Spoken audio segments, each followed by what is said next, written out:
Welcome to the Big Movement Podcast. If you're ready to create results and make huge strides in your business, finances, personal development, and health, then you're in the right place. Pushing past excuses and powering through procrastination can be a challenge alone. Here, you'll get the support, tools, and knowledge you need to get to the level you desire in your business and life. Let's get started with your host, Byron Ingram. And welcome to another episode of the Big Movement Podcast. Today we have Kristin Thompson, who, after the birth of her son, she decided to enter into the world of entrepreneurism because of the U.S. economy falling apart there. She used speaking to build her business, taking her from income of creating $30,000 to $175,000 part-time during her first year. On average, her one-hour talks can generate $5,000, $50,000, even $100,000 just by doing a simple process over and over. So we're going to learn how you can be able to speak, grow, and serve your business. So, Kristin, welcome. Thank you so much. I'm happy to be here. Oh, great. So now tell us a little bit more about how in the world did you get into the speaking arena? Because you went from one career, then you're having your son next, like, oh, you have to do something else. Yeah, it was a crazy time looking back. I mean, I remember it being a very scary time, but what happened was I had spent about a decade working in media sales. So I had worked for companies like CBS and NBC and sold TV and radio ads to local and regional businesses. And I honestly figured I would do that forever and really enjoyed that career in a lot of ways. But then when my husband and I were getting ready to start a family, we also had a priority of me not being like downtown in an office, all day, every day during the week. So it forced a question I didn't know I was going to have to ask myself, which is, well, what are you going to do? What are you going to do if not media sales? And I really didn't have a good answer, but got sick one day, was home with the flu, and I saw an ad from a personal development company that was looking for speakers.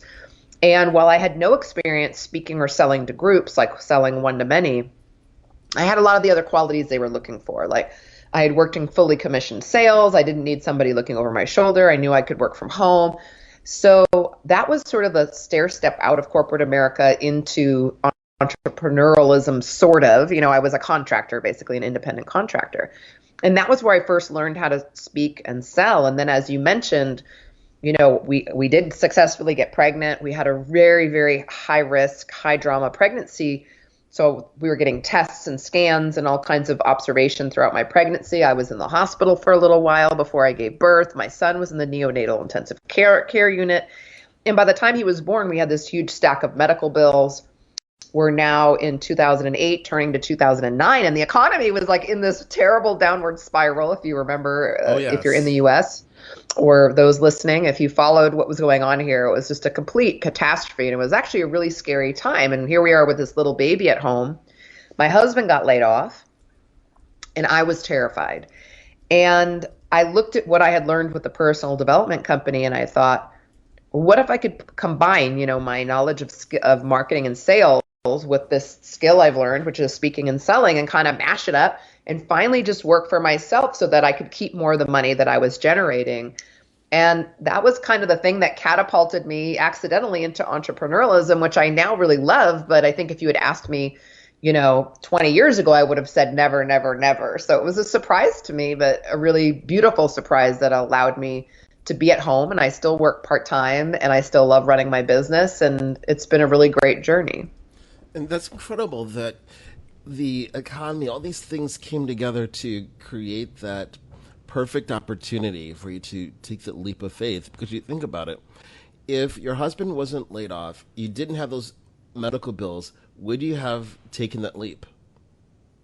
Probably not. I probably would have just kept selling for other people. I really didn't think that I didn't think I had the right qualities to run a business. And there's still some things that are definitely, I'm not a detail-oriented person. So there's places where I need help and support, but it was, and that's the joy of trials that we have, struggles that we have in our life, is that sometimes it'll cause inspiration. I would never have gone and given a talk. The very first talk I gave for myself when I left the personal development company, I gave at a little restaurant for a networking group. Like, in every town, there's little networking groups. And it was not very fancy. It was in the middle of a restaurant. And I just gave this short talk. And I said, well, if you want to come back, I'll teach a workshop just for this group.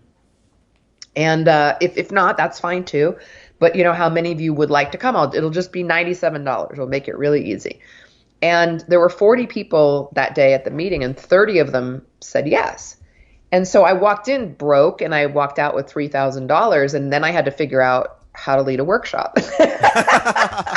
because I'd never led a workshop. I was actually terrified. So you're right. I was taking chances on things that under normal circumstances, I would have just chickened out. I mean, I always say I'm the biggest chicken in the world, so I wouldn't have done it otherwise. So I always try to remember and remind my clients that sometimes those tough spots we get into, they inspire us to take leaps that maybe we wouldn't ordinarily do, right? Right. You know, and it's great that you said that, because you think of how many instances in society of great companies, great businesses that started because their backs were against the wall and they had no other choice but to succeed. It was, since going any further down would really sucked, so they had to do something. Yeah, and the other gift I really got out of it is a lot of times people get stuck. Like if you start with the intention of, I want to create a product, or if I had started with the intention of, I want to build a workshop, I probably would have spent like a year, like thinking about it, designing it, making up a workbook. I mean, that could become like an endless project. But instead it was like, oh, I'm going to see if this thing that I was doing for this company maybe would work for me, because I need to start generating income right away. And so I'm going to make it a crazy value exchange. I'm going to charge them what I felt like was easily a third of the value I was going to deliver. And if it works, great. But I was so driven to like get out of this hole that I didn't think about the fact that I hadn't led a workshop, or what was I going to do? Was I going to have a workbook? All of these things that people get bogged down by. And it's been a real kind of a blessing that I started my company that way, because generating revenue, of course, is the key to a successful business. So it's helpful if you focus on that first versus what I call kind of that endless perfectionism, right? Where you're polishing and perfecting and polishing and perfecting. And then you never actually get out there and find out if people even want the thing that you've been spending a year polishing and perfecting. Right. And it happens so much because people think, I have to make it look great. I can't have my brand being tarnished because it doesn't look good. And I think of the number of people with ugly websites, ugly everything, and they're selling a fortune because they're putting out content that people want. And then the philosophy is simple. I'll make it look pretty later. Yes. To be clear, I'm not, because sometimes I say that and I feel like it can be misinterpreted if you don't know me or my heart or the quality of work I do. I am not a proponent of like putting bad, or lazy information out there. But Right. The thing is, if you know a topic, you're an expert in your area, I am in mine, everyone listening, there's stuff you can make people want the information, they want the transformation, and they'll accept it not being perfect. They'll accept it not looking great. As long as it's not like, if you have a website that's really hard to use, that's Right. not cool. No. But it doesn't need to be a $30,000 website. In fact, that was the great thing about the way I started. You don't even need a website in that case. You could go give a talk, get some clients, then take that money and build a little website, for Right. not a lot of money, by the way. You don't need to millions of dollars or tens of thousands of dollars to build a simple website. People want great content. Sandy Krakowski, who's really great at social media, I don't know if she knows this, but I'll have to tell her. I'm going to see her actually in a few weeks. But she actually taught me that lesson because she's great at that. Like her stuff always works and it looks nice, but it's not necessarily like the most glamorous. And so I remember seeing one of her products once and thinking, well, this is about the easiest. She had a really easy, simple delivery system. And I thought, that lady's making $1 million. I would like to make $1 million. I'm going to pay attention. Don't make it complicated. Make it easy and market it and sell it. Right. Exactly. If we get overwhelmed with all those minute details, I look at it as make it look good, but don't strive for perfection, because if you think about it, as we're building a business, we can get so bogged down in those little tiny details. Well, the spacing on this isn't right. Like, is it generating sales yet? Well, no, then don't worry about it. So that's my philosophy. Yes. Keep going until you're generating sales. Then once something's working, then invest the money to make it look pretty. Like, it's like you can show up to something looking great, or like, let's say you're buying a suit or something off just the shelf, and Well, then once it's really working, okay, now get a custom suit. Make it look even nicer.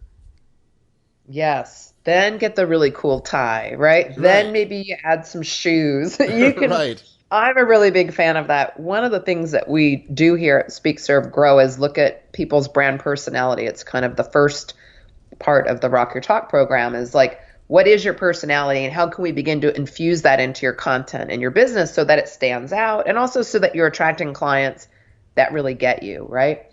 And the reason why I started talking about that is because I would see people get into that mode of like, well, before I start speaking or before I go get a client, I need to hire a branding person. I need to get a $30,000 website. I need to do an expensive video shoot, a photo shoot. And it's like, whoa, whoa, whoa, whoa. First, let's just figure out who you are and what's your natural personality and the way you lead in your business. And then what we can do is start swapping out bits and pieces as it comes up, Right. So if you're going to go give a talk, dress on brand. Like you said, go get that nice suit. And then if you then want to lead people to an opt-in page, you want to drive traffic online to like a lead capture, well, then let's just pay attention to what does that page look like. So you can up-level each individual piece from how you dress personally to what your website looks like, your Facebook page, all these little bits and pieces as you need to versus feeling like you have to stop the flow of business, spend all this money on revamping, and then get started. Just go. Right. Let's Oh, go make definitely. money. You have to, because when you think of the web designers and all these other people who do great work, if you go to them and say, I need a website that's going to do this, well, guess what? That's what you're going to get. But if you Yes. spend the money up front and you don't even know what people want to buy from you, you're going to quickly find yourself going back and saying, I need to redesign this and spending even more money. Yes. Yeah, and everybody, everyone listening right now, you have your own set of strengths. Some of you will want to do more business online. Some of you will want to do business more offline. It's like, depending upon where you're at in your business, it's important to know those things, to know where to invest your money is where is business going to flow in for you. And part of that is a choice you make, but part of that is also just like the gifts that you inhabit. Some people are really great at getting on the phone and selling people in a one-on-one conversation or sitting knee to knee across the table. Or I like to be a lot of the time up in front of a room or on a webinar. So it's good to know your strengths and then build those pieces around your strengths. Right, exactly. That's the way to go about it, not trying to focus on your weaknesses because people want to do that all the time. Like, I know where my weaknesses are. I avoid them like the plague. Like, there's my weakness. Oh, that's your strength. Congratulations, you're hired. Yes, yeah. If you don't like Twitter, just start on Facebook. If you like Facebook, go there. If you like Twitter, go there. You like speaking live, let's get you out in front of rooms. You want to speak to just a few people? Awesome. You want to be on a big stage? Great. There's a place for you. So it's really important to pay attention to what are you drawn to. It doesn't mean, by the way, don't ever stretch out of your comfort zone, but there's a difference between stretching in areas and trying to make yourself function in a way that is not your natural gifts and talents. And so I always believe for myself, I try to pay attention to that, and for my clients as well, is, let's work within the flow of your natural gifts, talents, and abilities, maximize what we can, and stretch a little bit here and there, but don't try to transform yourself into a person you're not. Right. And people have to keep cognizant of those things, especially with beginning to want to speak and they're putting themselves out there. Just like you said, you have to focus on particular platforms. And I think where so many people, they miss a point there is they want to, let's say, they say, well, I just love Twitter. But if their ideal clients are not on Twitter, then they have to start learning what platform they are on. Otherwise, it's going to be a Yes. harder road ahead. Absolutely. Yeah. I mean, if you want to work with corporate clients, there are certain meetings in person that you might want to go to. LinkedIn, you're going to get a lot of high-end corporate clients. You can go speak in corporations themselves. You can go to business associations. There's certain places where you're going to want to show up. And likewise, for those of us who really love working with entrepreneurs and coaches and experts and consultants, that's a different room and a different audience. And so it's good to know your strengths and it's good to know where your clients are. Often those things will align. What you're into, your clients will be into. For the most part, you're going to see a lot of synchronicity there, and that's the good news. Right, exactly. you always want to work with those people you resonate with, and not just kind of, oh, I want to work with these people because they make more money. You might be miserable in the process. You have to want to be around those people. Yes. Yeah, I have clients. I've got a private client named Frank who works really well with corporate clients, and he is just doing gangbusters right now, going in and speaking to corporations, and then he does like team building and leadership coaching and stuff like that. And he's done amazing selling his business out doing that. Now, if you put me in his environment, I would be miserable, right? But it's totally his jam. You put me in a corporate environment and they're like, this lady is weird. She doesn't dress right. And I might entertain them, but it's not a good platform for me. So it's good to know, yeah, where do you resonate? What do you like? And then bringing your true self forward in your business, and especially when you're speaking, whether it's online or off, is really important so that you're resonating with the right people you're going to enjoy working with, and they are going to enjoy working with you as well. Exactly. If you don't decide to be around the right people, it doesn't matter what your message is, because they're never going to resonate with you. Like just like you said about yourself, they're looking like, oh, she's weird. And they stop there. Yeah. Whatever you say, it could be the most earth-shattering thing that solves all their problems. They stopped at, she's weird. Yeah, it's important to get your message, like, we want to build the right kind of message, and there's some strategy and stuff that you can put behind it and should, but we could build somebody the most perfect talk and most perfect talk for them, and then give it to the completely wrong audience and you won't get results. So one part of the equation of success is definitely get in front of the right people, and then obviously have a really good strategy for what you're going to do while you're there. Exactly. You want that. Now, of course, the messaging, that's just as important as being in front of the right people, because if you have the wrong message, it doesn't really matter. I like to jokingly say, if you're trying to promote, let's say, a salad to somebody that wants to buy a steak, good luck. Yes. Because they're not going to It's do so it. true. But people do it every Yes. day. Yeah. Yeah, listening is really important. What do your clients want and what are their problems? It's actually circling back to where we started on the conversation. It's part of why I love getting my clients, like, go out there and give talks as soon as possible. Imperfect talks are better than no talks, because it's really hard to know what direction to head, what kind of product to create, etc. if you're just sitting in your office imagining what people want. That's a very different thing than what happens when you go out and you start speaking. Now, I have a client named Stacy who's just launching her business. She's a private coaching client, and I told her, we got to get you out there talking as soon as possible, right? So she's really a great client. She actually listens to what I tell her. That's Which is important. always a beautiful thing. Right? Like, oh, yeah. And so she did it. And she also is really good at networking. So she loves going to networking groups. So she started networking, getting people to invite her to come in and speak to their group. She gave her talk, which was mostly about kind of personal development, time management, motivational stuff in the beginning. But she also is she's a fitness guru kind of in her personal life. Ah. And people started asking her, well, what about how to also like be energized and fit? That's a part of my success. And I also want some help in my business coaching. Basically, my point is that it became clear to her as she was going out and talking to people that they wanted the personal development. They also wanted some career development, and they wanted fitness. It's like a trio of things that she's really good at. And so we adjusted her message, and now she knows what her people want, which is a very specific thing.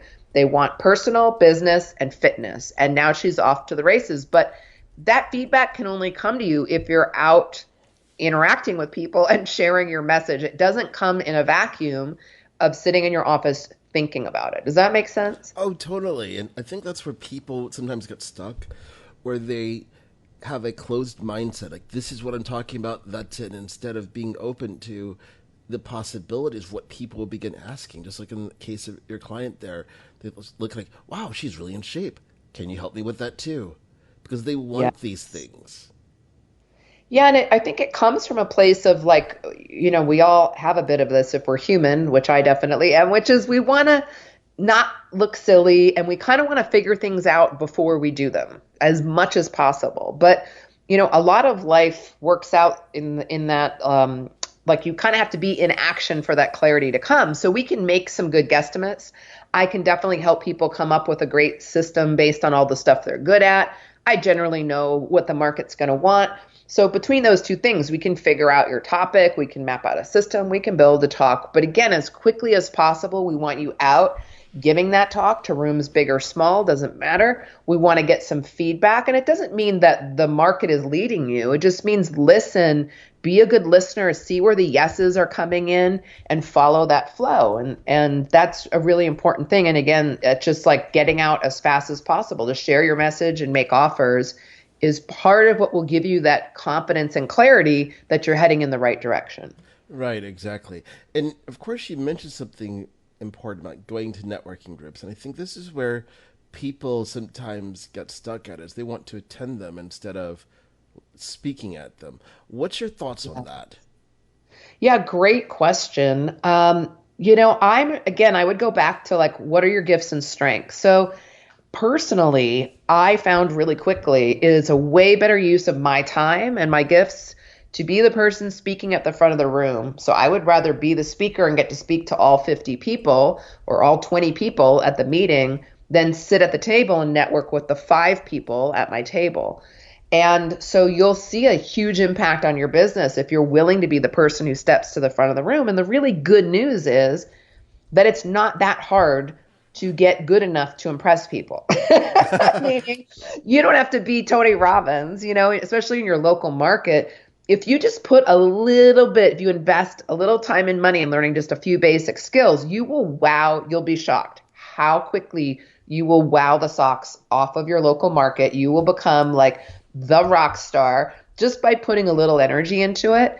And then if you also love networking, like my client Stacy is very good at it and she gets enlivened by it. So she also attends strategically a few groups and she's doing a great job of utilizing that network to get speaking opportunities. So know your gifts. That is not my gift. I'm not a great, lunchtime mingler. I work on a very short work schedule, part-time, and I want pretty much all of my activities to be on business building or delivering to my clients at a high level. So I don't do a lot of networking. But again, if you love it, use that. But again, I'd be very strategic. Use it as a way to get speaking opportunities. And so spend most of your time speaking and a little bit time networking. You could find great business partners and speaking ops, and then off to the races you go. Right. And it just makes sense to do it that way because we often get this mindset, I have to work as many hours of the day as I can. But looking at what you're doing, you're proving people wrong in that aspect, that you have a successful business, but you've designed it that allows you to be able to work hard on your business during the designated hours, and the rest of the time you can spend it with your family. Yeah. I think it's another one of those, something that felt like a huge challenge in the beginning of my business. How am I going to build a business? I have a baby at home and I only work 3 days a week. And even on those days, they're not full days. Like, how is this going to work? And those handcuffs or constraints or whatever we want to call them really forced me to get super clear. I could not do the Starbucks meetings, especially here in Portland. We're like Coffee Town, USA, right? So everybody loves their coffee meetings here in Portland. Let's go for coffee. And you just chat for an hour. And it's like, it takes you 15 minutes, at least to get dressed and get to the coffee thing. And then you sit for an hour and then you drive home. And it's like, well, what have you accomplished? So it became really clear to me, well, what if that hour I was speaking to 50 people and I made an offer for people to come to my workshop or come to my entry-level training program? That's a way better use of that hour. Right. So that's what I'm going to do. So it does help to really design your business with a mind of your lifestyle and your time constraints. And you'd be really surprised how far you can get when you get clear on what you want to get out of your business. And for me, again, it's how do you get your message in front of more people? And then how do you serve your clients at a really high level? That's important. Now, earlier you mentioned that there's a couple skills that people should have when they're going to speak to these groups that help just to get them going. What are some of those skills that people should have? Yeah, good question. There's a few things that become really important when you're out speaking, and some of the things that we focus in on specifically here at Speak, Serve, Grow. Like, I'm not a big joint Toastmasters, for instance. It's fine if you want to join Toastmasters, but that's a very different style of speaking, and they're going to count your ums and your ahs. and they're going to watch like how you moved your hand. And it's a little bit of like a traditional presentation skills kind of a focus. Right. And what I do is very different. I'm all about how do we get people to get some big ahas from your talk so that we're impacting the room. That's where the speak, serve, grow comes from. The serve is how do we not just come and pitch your product or program? It's not a big, long sales pitch. Your talk should add value to the room. So that's my first point of focus is how do we deliver a talk that's going to solve some problems for people in the room? And we want to do that in a way that's very interactive. So that's another big thing we work on here is building a talk, and really the talk structure that I help people, the framework that we use to build your talk, I purposefully design in moments that are interactive where you're going to ask the room a question or you're going to share something that's kind of startling and shakes up the room. We want to make sure that that room, that talk that you're delivering, it feels very interactive and almost like more like a workshop, than a lecture. Does that make sense? Oh, yes, totally. As I'm a fan of being dynamic if I'm talking to people instead of, I must stand in this one spot and then I can't use my arms. Like my hands have a language of their own. I'm glad that there's someone down in the room who understands sign language because I might have said a few swear words and not even realize it. Yes. Well, as a girl who was born to two New Yorkers, I understand talking with the hands for sure. And the reality is that because of social media and reality television, and this is a theory that I myself made up, so it's not scientifically proven, but it's Kristin proven. There we go. I think because of reality television and social media, the tolerance for highly scripted, choreographed speeches, that's where I would use the word speech, people can really kind of smell that, for lack of a more eloquent way of putting it. It's like, it just feels weird. It feels inauthentic and it feels a little awkward and it can come off as insincere. So, the gift of kind of how I teach people is we're definitely going to have a framework. You're going to know what you're going to share, but it is not a memorized in the sense of like word for word. And here's where you're going to point to the left and here's where you're going to walk to the right of the stage. I really just think that that's not tolerated anymore. And you're going to find that people really love and connect with you when you're imperfectly you, but we really bring your personality forward. Say your when you're thinking, don't worry about it. You don't need to memorize every word, but we definitely want you to follow a certain flow so that your talk engages people. It pulls them in, grabs their attention. That's really the opening of the talk. The middle of the talk, we want to teach them some stuff, start solving some problems right there in the room. And then we want to invite people to a next step. And that's where you can make your offer. And I'm a big fan of having ideally two offers. One would be free. That's going to help you build your list and be able to connect with people after the talk. And it also gives more value. It's like an extra little gift. So it's a very nice way of getting some reciprocation flowing between you and the audience. And then the second offer would be a first step for people to work with you. So if you're going to give like a 30 or 40 minute talk, we don't want you to then offer your $30,000 mastermind, right? It's just like way too big of a leap. But you can offer your $500 home study program or a $500 workshop ticket. I generally suggest somewhere between $300 and $1,000. In that range is a really great getting started price. And that kind of offer on the tail end of your talk can work really well. Right. And, it's important that I think people sometimes forget that when they're giving presentations, whether it's online or in person, that they have to convey value, because sometimes you see a presentation where they're going to say, and you can join my program for $1,000.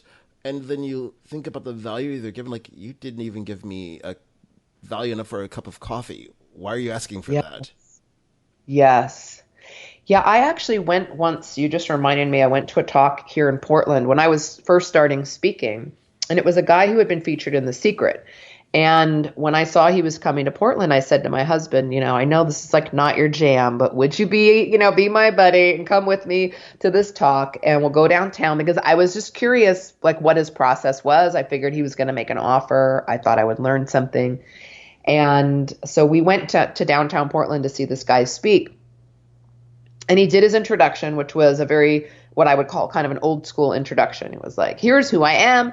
I'm really famous. I'm really rich. We saw his house. We saw his boat, whatever it was. It was all the razzle dazzle, the big luxury items. I'm really rich. I'm really successful. And then he said, so if you want what I have, take out your credit card and, head to the back of the room and get into my program. And so he hadn't even given the talk yet. He's in the introduction. Wow. And he sent people to the back of the room for like whatever it was, a $3,000 program.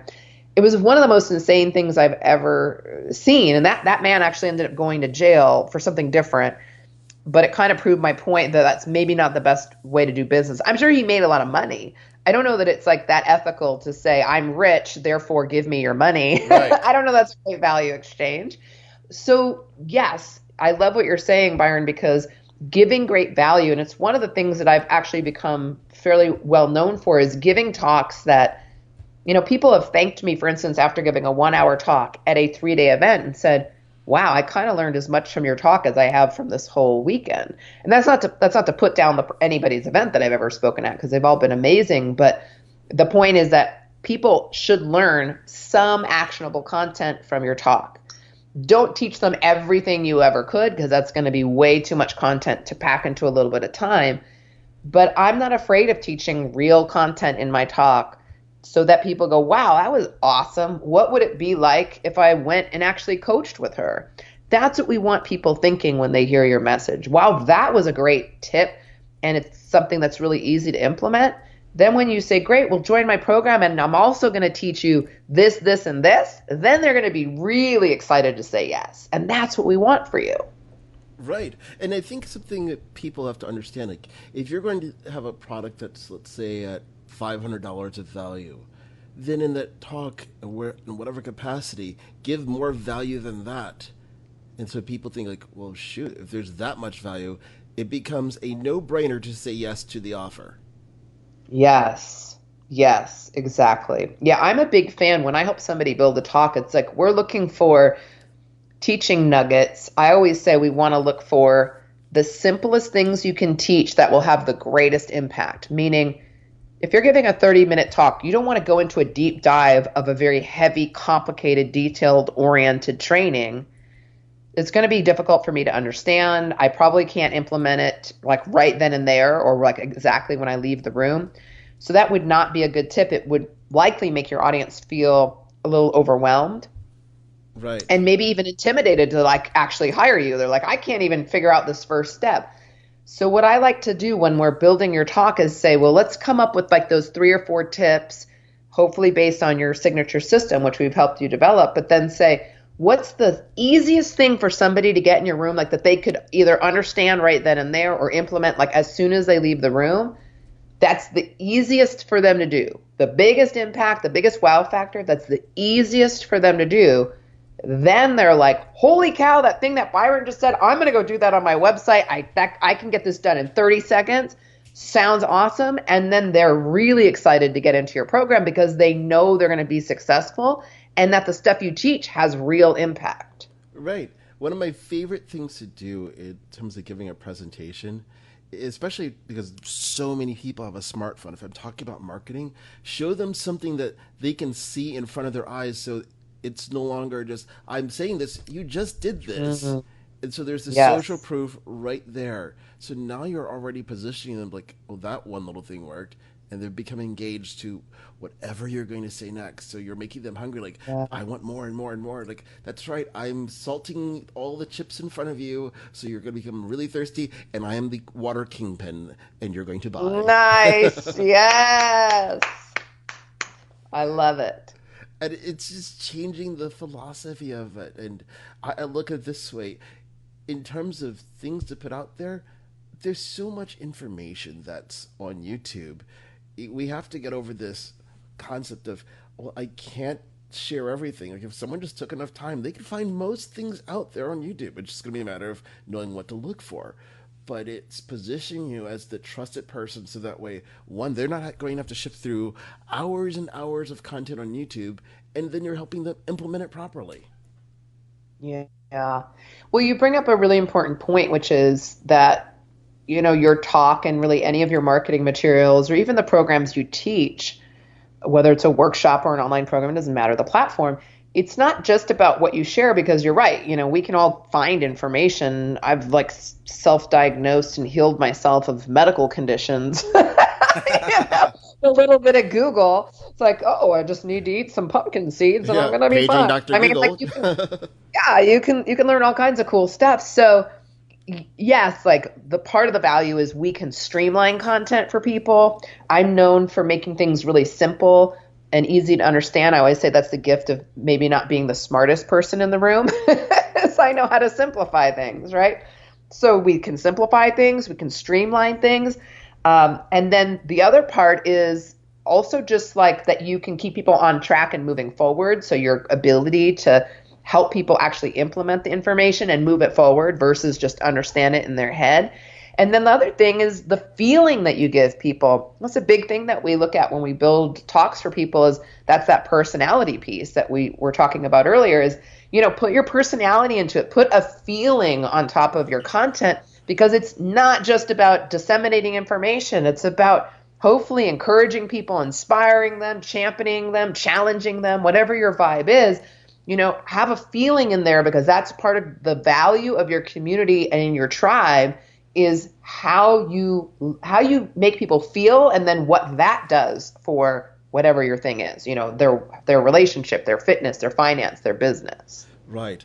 And it's important that you brought up feeling, because sometimes we forget that people buy based off of emotions. It doesn't matter how logical you are. Everyone does it. You think about the type of car you drive. No one just looks at a car and says, I need a car. It's going to drive from point A to point B. It must have 4 wheels. If you're looking at it totally logically, well, yes, that's the case. But everyone, they make the decision when they're sitting in the driver's seat, like, oh, this feels so amazing. Or it accelerates really fast. Like, I think I just got whiplash from accelerating too quick.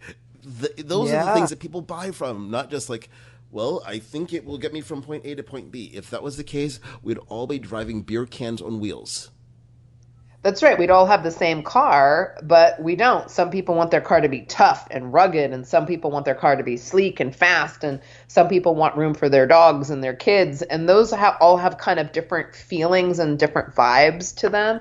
And it's a really important part of business. You're right. They say that we make our buying decisions based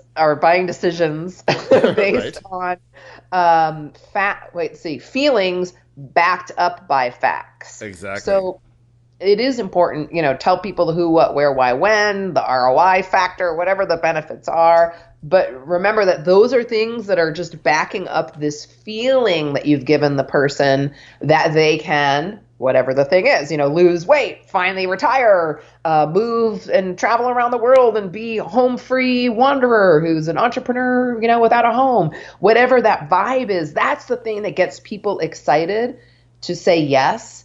It's that emotion more than it is facts and figures. Right, because you think about how many people out there, if you start mentioning facts and figures, their eyes are going to gloss over like you've lost me at when you said 2 + 2. And yes, if you're getting them involved where they're feeling it, but through stories, examples, and the interaction with the audience, then they're more likely to buy, because then you're telling them, here's the facts of why you need to do this. Well, they're feeling it now, like, yeah, you're right, that stuff does make sense. Instead of leading with, here are the top 10 reasons why this stinks. It changes it. Yeah. Yeah, it's important to, we want to, when we're making an offer, we want people to understand the basics, but that's not why they buy it. We see a lot of mistakes in marketing, whether it's on a website or in a talk, where people start describing components, right? It's like, you are going to get 6 audio calls with me every month. And it's like, that's not what you're buying. I'm not buying audio calls. What are the calls going to do for me? But if I say, well, you get, a monthly coaching call with me where I can actually answer your questions, help you customize your talk and your content, and answer any questions that are standing in your way so you can keep moving forward in your business. Well, now you're excited, right? I don't want to hear about the mechanics of it. I want to hear what it does for me. Right, exactly. And that's where we have to get out of the concept of moving from features to benefits, because people get stuck on them. Like I think of, let's say, a card, like it says the features. This has Like, look at a car like Volvo. Like, oh, it has all these safety constraints. Like, I don't care. Like, it will protect your butt in a crash. Sounds good. You will live. Right. Like, great benefit. Awesome. Love it. Yes, yes. And that's why we have to look at things, because then it captivates people into our world to buy what we're wanting. And that's what we have to do. Exactly. So with the whole notion of speaking on things, I think one of the fears that people have is like, okay, this is great. You've talked about of having that message, overcoming those fears, just getting out there and having that talk. But then how do people actually go and find talks? Because they might go like, well, there's networking groups, but now what? How do I get the speaking engagements? Yeah, good question. And it is a really common question. And it's often something that holds people back from getting started is A, feeling like, well, who am I to go give a talk? Like, who would want to hear me give a talk? I know I felt that way. I'm just like this mom, here in Portland. I don't even have a ton of experience speaking. Why would somebody want to have me out? So the first thing is just to remember that there are groups looking like every week and every day. There are groups trying to figure out how to fill their calendar for their upcoming meetings with good content. And so I always say, just don't suck. Just don't be a terrible speaker. Great advice. Come, let me teach you a few things, and then you'll be like the greatest speaker they've ever had. I very quickly was getting reviews like, you're the best speaker we've ever had. And it's not because I was a great speaker, to be really clear. At the beginning of my career, I was probably just an adequate speaker, but people were still like, this is the best talk we've ever had. And I'm convinced it's just because I had put some effort into it, whereas the average business owner is not trying to be a speaker, right? They're just trying to run their dry cleaning business or their ad agency. So just put a little bit of effort, a little bit of training goes a really long way. A little bit of strategy goes a really long way to people saying, wow, that was like the best talk we've ever had. Oh, yes. So that's number one. Number two is knowing that there are groups, absolutely looking every day. So you want to be the person who can help solve that problem. And then that kind of leads us to the third thing, which is be the person who solves a problem for their audience. So I'm a big fan of pick up the phone. Don't hide behind your technology. They need a speaker. So speaking with you is the best way to make that happen. It's like the most logical thing ever. That sounds foreign. They hear you on the phone, yeah, and they're like, Byron sounds awesome. He's funny. He's charismatic. He's really smart.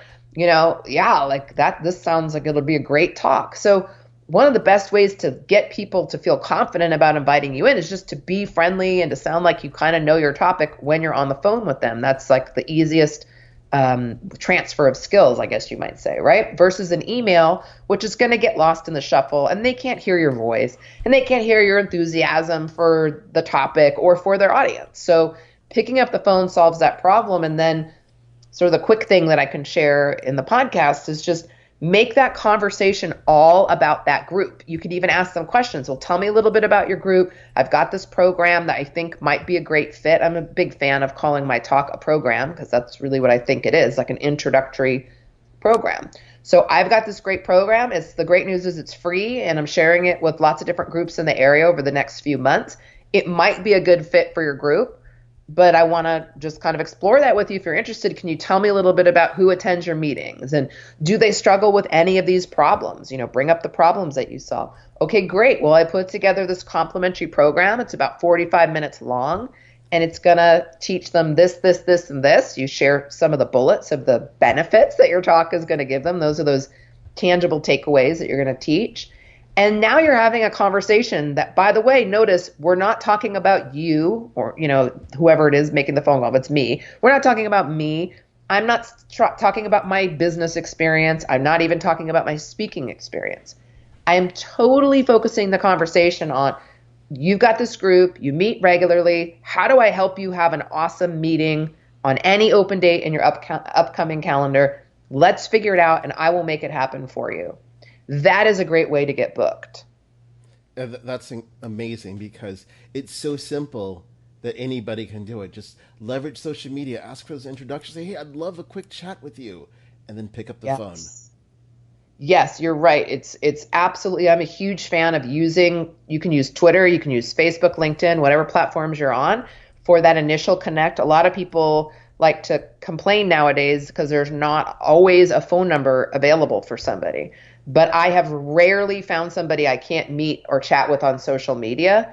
So use social media. Don't go into a whole big long thing. Just say, I have a program. It's free. It might be good for, it might be great fit for your group. What's the best way to get a hold of you? What number could I reach at?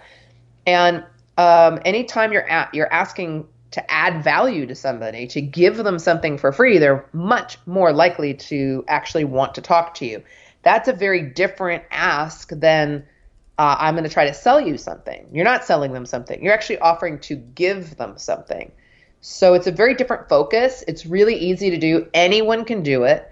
And very few people are going to argue with a conversation where you're trying to help them have a great meeting. Right. They're going to be so grateful. You're going to find people saying, thanks. So, hey, Byron, thank you so much for calling me. Even if they don't have no room on their calendar, they'll thank you. They'll put you on the calendar for next year. They might be able to refer you to other groups that need speakers. I often also tried to become a resource so that not only would I go speak, but if I knew of other good speakers, and you'll get to know other people in your area, help them out and say, oh, well, when I'm done, I'll try to think of some other speakers as well. So after I speak to your group, I'll definitely send some other people your way. Become a good resource. That's a great way to get lots of great speaking gigs.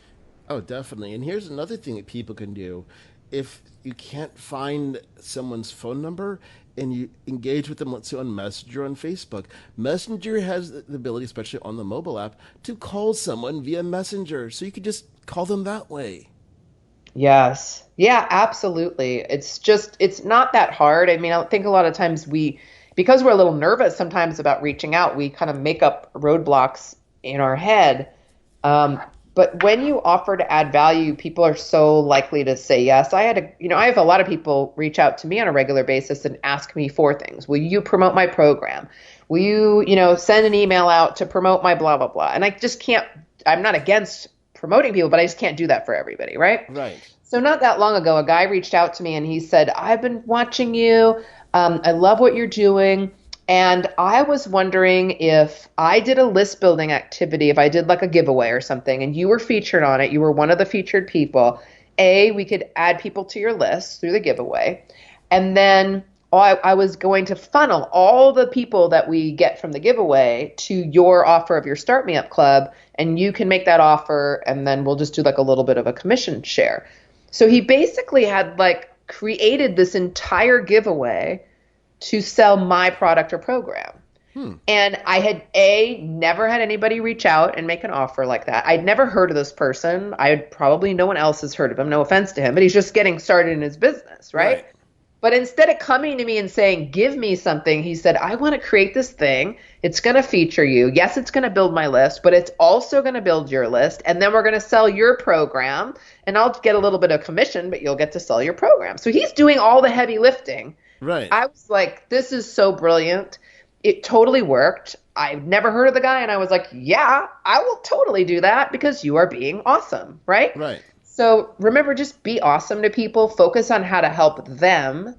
And not only will that be great for you because it'll take the pressure off of feeling like you have to prove yourself to people, but you'll get booked a lot more because people will really appreciate that the phone call wasn't about you and your product and your program and who you are. It was about how to make life a little easier for them. Oh, that's great. So now, what type of programs do you have that people can learn about how to speak, grow, and serve their communities? Yeah. Well, a really simple place where people can get started with some just free trainings and templates that we have put together. They're actually fairly detailed trainings, so this isn't any kind of fluff, to be clear. This is really good stuff. And you can find it at speakingreallyworks.com. And so there are 3 30-minute training videos, as well as some templates. So one is on the brand personality piece that we talked about a little earlier. So it'll kind of help give people clarity around that. One is on the talk template. So that's the structure of the talk. That'll really help people get started. And then the last piece gives you some different ideas of how to create revenue from your talk, because I'm sure a lot of people who listen to your podcast, they've got different wants, right? Some might want to lead workshops. Some maybe want to do a lot of online business. I know you're really great at that.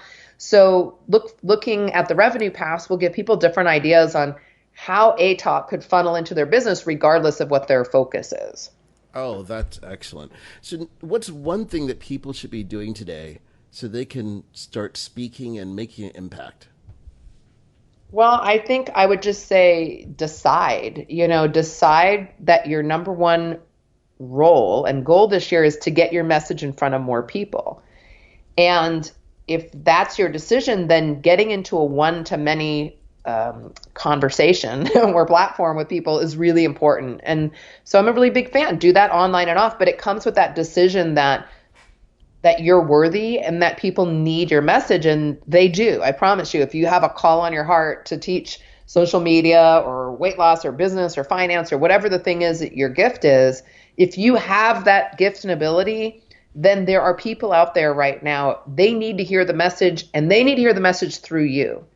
So it doesn't matter that someone else, knows your topic or that there's other experts out there. There's always something magical that happens when we hear the message through a certain person. And I don't know why that is. It's kind of like, well, why do you fall in love with a certain person? We don't know. It's just the magic of life, right? Right. So your message, there's something about when your message comes through you that there's certain people that it's going to connect with that it won't when they hear it through someone else. So, just decide to be a gift to people. Be willing to put yourself out there to impact even one person's life.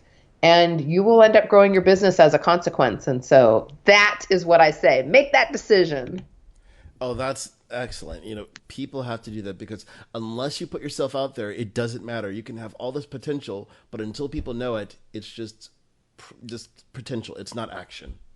Yes. Yeah, it's like being a little hidden secret. So, the reality is the way the world works and the way media works right now is, I always say, you can make yourself famous. That's not really the right word, but you can create your own platform online and off. You have the power now through Facebook and Facebook Lives and streaming and giving talks online and off. You can create your platform. So just decide that you're worth it. And more importantly, that your potential clients, that it's worth it so that you could help more of them. Right, exactly. So, Kristin, how can people learn more about your programs besides just going to speakingreallyworks.com? Where else can they go? Yeah, well, I'm on Facebook a lot. So I know you're a big fan of social media. So people are welcome to, private message me on Facebook. Speak, Serve, Grow is our main website. And we've got lots of content on there as well. But again, I'd really encourage people to go to Speaking Really Works just because that's just a great way to get started. But of course, feel free to message me because I'm happy to chat with people one-on-one as well. Awesome. Well, Kristin, I want to thank you for coming onto the Big Movement podcast today and sharing a wealth of wisdom on how to speak, grow, and serve your audience. Thank you for having me. Oh, you're welcome. Thanks for listening to the Big Movement Podcast today. And be sure to subscribe so you don't miss an episode. Now that you've surely been inspired to take your entrepreneurial career and business to the next level, you can stop by the website and get more. And if you're ready to boost your business brand, be sure to grab your free report, 7 Easy Steps to Build Your Brand Today.